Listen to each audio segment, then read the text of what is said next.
Praise be Jesus Christ, now and forever. One of the great gifts of praying the divine office, which is an obligation in the clerical state but no hardship, is not only praying with and in the name of the Church, but making the words of the Psalms one's own prayer. Thanks be to God, many lay people are now joining clerics and religious in saying all or part of the daily prayer of the Church, so that constant praise and petition is strengthened as it's prayed throughout the world. I remember reading once a line from Benedict XVI, who, speaking of the parish priest saying his office, he said that he's really the prayer, the one who prays for his parish, but also for all those who in his parish are not praying. The Psalms, prayed by the Lord himself and his disciples and most of the saints through the centuries, encompass all our emotions, our sorrows, joys, distress, jubilation, and even our anger. They're prayers of praise and worship, petition and contrition. They're often, in the etymological sense of the word, which I remind you about regularly, comforting. They strengthen greatly. One line of Psalm 119, which is prayed regularly, is the subject of our meditation this week, and a useful phrase to learn as a daily prayer. Psalm 119 says, addressing the Lord, "Your word is a lamp to my feet and a light to my path." A prayer of trust, certainly, and a prayer of faith, a prayer of confidence and hope, comforting.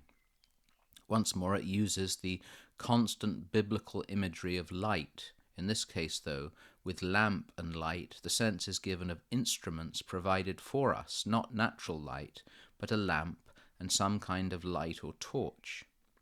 Important also to consider that it is your word addressed to God, which is the lamp and the light, for guiding our feet so that they don't stumble, and our path so we don't take the wrong route or stray into dangerous territory. The word is both the word of Holy Scripture, the daily reading of which can guide both feet and direction, but also, and perhaps even more directly, the Word himself, who is life and light. See that you follow not the wrong path, the Lord tells us. Enter by the narrow gate. He who follows me will not be walking in darkness. The word of Scripture and the Lord who leads us in our prayer, the teaching of the Church under the faithful magisterium, and the constant tradition of the Church will not allow us to trip or fall. There is no other lamp. This truth must be proclaimed constantly. There is no other lamp.